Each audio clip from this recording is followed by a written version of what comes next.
Khaliliah Harris.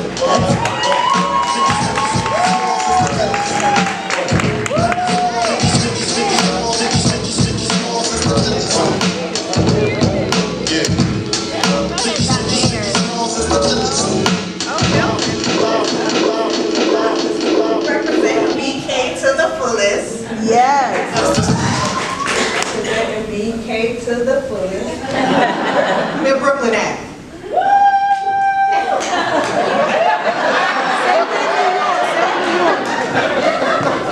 You can't go nowhere and say that and you don't have a response. Woo. So she was sitting at the Resolute desk in Barack Obama's Oval Office and asking herself, how did I get here? Picture it, Sicily, 1977. Actually, I'll fast forward past 1977, the best year. This is a story all about how my life got flipped, turned upside down. Woo, child. So, you know, I watch a lot of television growing up. I watched a lot of television growing up. Khaliliah? Yes, mommy. Khaliliah? Yes, mommy. Why the guidance counselor them keep calling me, asking me why you didn't fill out no paper for college? Me? I applied to college, Mom. The guidance counselor said you didn't come to their office, you need to go tomorrow. But I applied to college, Ma. You see, in New York City, you are required in high school to apply to a State University of New York school and a City University of New York school. But I wasn't going to a SUNY or a CUNY school. I was going to Hillman College. You laugh? I was going to Cliff and Claire's University. So I take myself down to the guidance counselor's office, and I'm sitting there, other people are filling out their paperwork. Like, what you doing here? Somebody call your mom? Okay. What you doing here? Somebody call your mom? My homegirl sitting next to me, she's like, where are you applying to? I'm applying to New Paltz. I was like, I'm going to Hillman.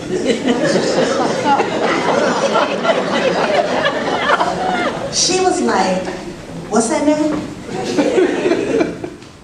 What you mean? I'm going to Hillman. She was like, you playing? I was like, no, I got the grades, I'm going to Hillman. So, she says, yo, you know that's not real. I was like, what you mean it's not real? I said, Denise goes to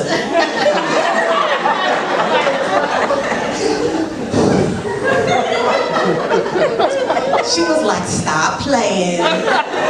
You know it's not real. I was like, I know it's not real.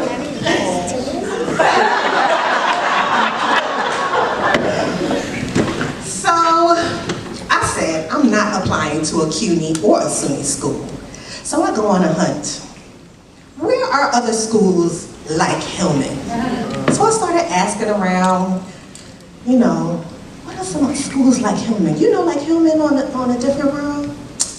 Oh, it's Howard, and I heard of this one called Hampton. My cousin go to this school called Morgan. I was like, I bet. Go back to the guidance counselor. I would like to apply to Howard University, Hampton University, and Morgan State University. Well, Ms. Nugent, where'd you learn about these schools? Oh, I've been doing my research. Okay, Khaliliah, let's put in your applications. So I put in my applications and I get into Morgan, Hampton, and Howard University. The challenge is, it's the height of the crack epidemic. And where Khaliliah was not going was Howard University. the murder capital of the country at that time. And then I looked at the brochure, Hampton University. This seems good. It seems like they're giving me some money. Where is this? This is in the, I'm not going to the country. How am I get the 2 train to go somewhere? I can't do that. So, by process of elimination, my Hillman became Morgan State University. So I was going to be able to be a good Claire Huxtable. And at a minimum, I was as cute as Denise, but I was definitely smarter than her friends. Okay? So, whew, whew. Hey, Miss Lady.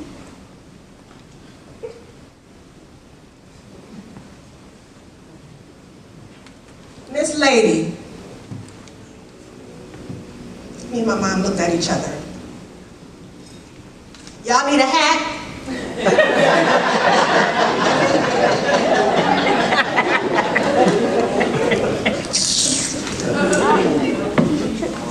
You know where 1600 East Cold Spring Lane is? Yes, miss, I can take y'all, come on. I can take y'all.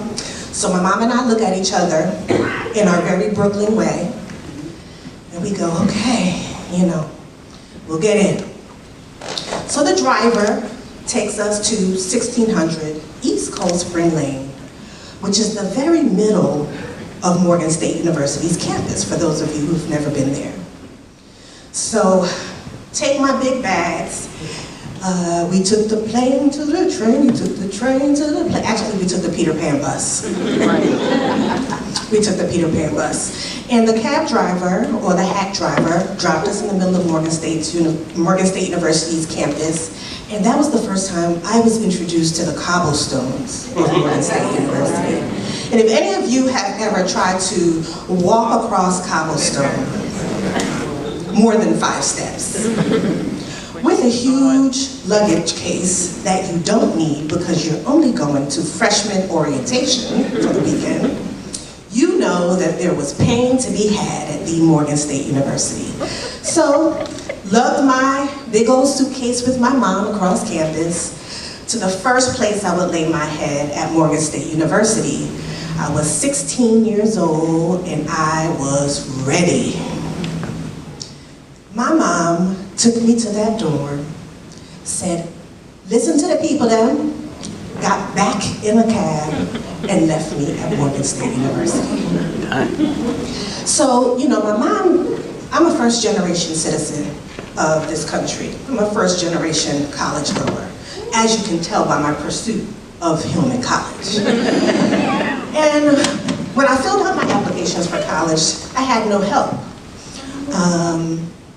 My mom didn't understand what financial aid was.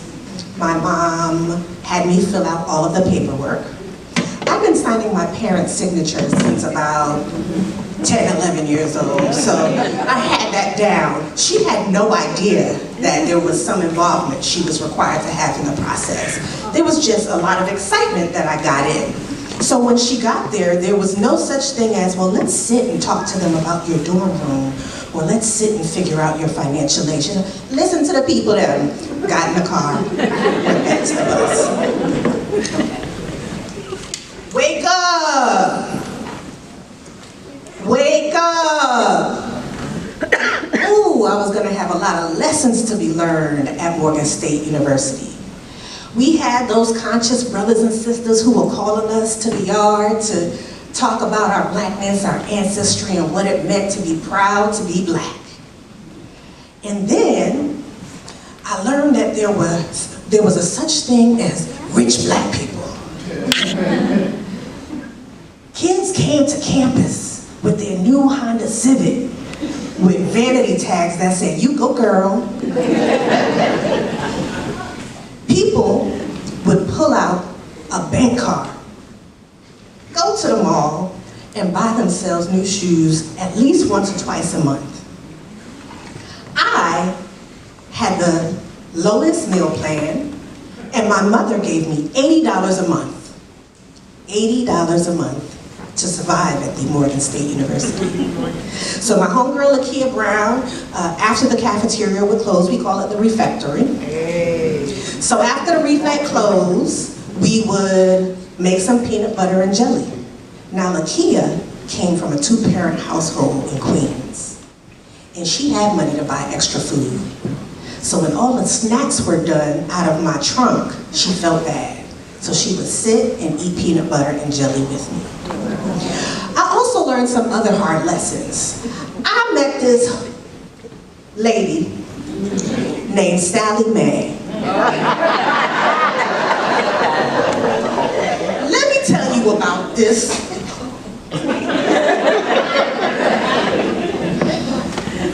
On my dollar, she lives in a mansion on the top of a hill with an infinity pool. Because that's how much of my money she has for me. Sally Mae, use a... But back to my story. I learned a lot of tough lessons at Morgan State University. I also learned how to be a great friend.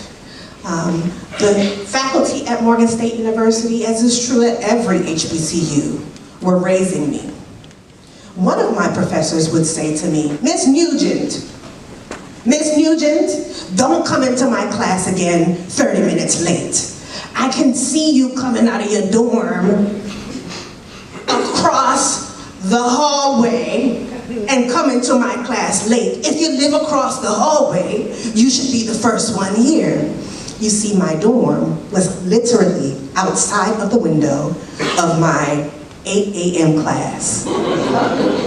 And I showed up every day at 8:30 a.m. A problem.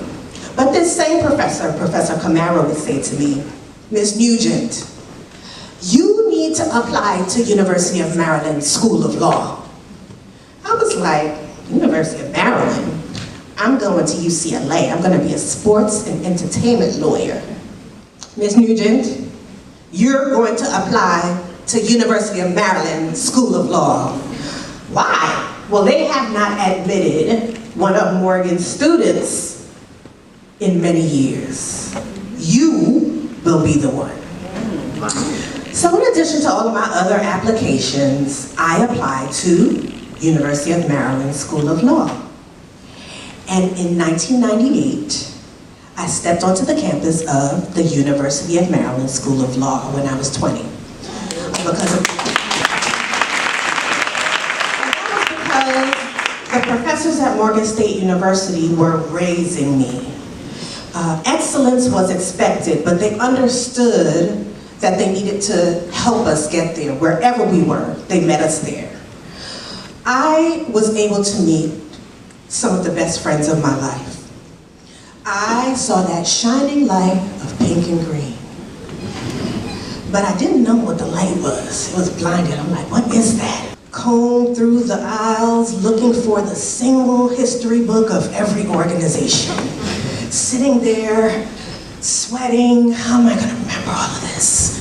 What if someone asked me a question from page 112? What do I do? And someone had to tap me on the shoulder and say, you shouldn't go to every sorority and ask them what their sorority is about. I'm like, why not? I do research. I do research. I did my research. You see, that's what all the little girls say when people ask them why you want to be a member of my organization. Why do you want to be a member of the Alpha Kappa Alpha Sorority Incorporated? I did my research, and what I learned, whoa. Slow down, little girl. But I'm gonna tell you what I learned at the Schoenberg Museum in Harlem. Little girl, why do you want to be a member of the Alpha Kappa Alpha Sorority Incorporated? Well, I have never been the first place loser, so I would like to be number one. If you don't sit down somewhere, little girl, don't you ever say that to anybody else. So I learned that lesson that day. We don't do that at Morgan State University, excuse me. We respect each other. So here I was at Morgan State University with very little money, interested in pledging a sorority, meeting new people, having folk ask me, how the heck do you keep getting an A? When I see you at the Wednesday party, the Thursday party, the Friday party, the Saturday party. I'm like, well, bust it. Here's what you do. You raise your hand first in class on Monday morning, and the professor thinks that you read all of the reading. There you have it. And they're like, no, no, no, no. But you actually answer the questions based on the reading. I can't help it if you're slow. This happened every semester at Morgan State University.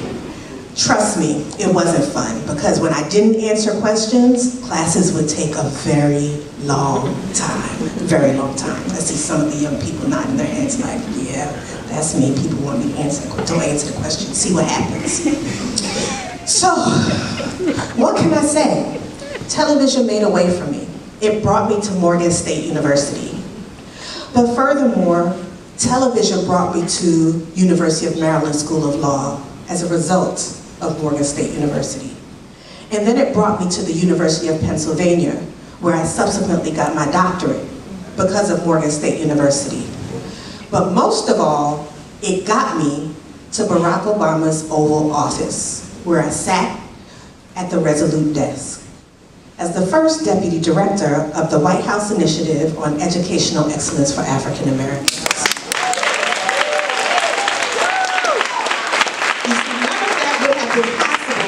Without the Morgan State University. Right.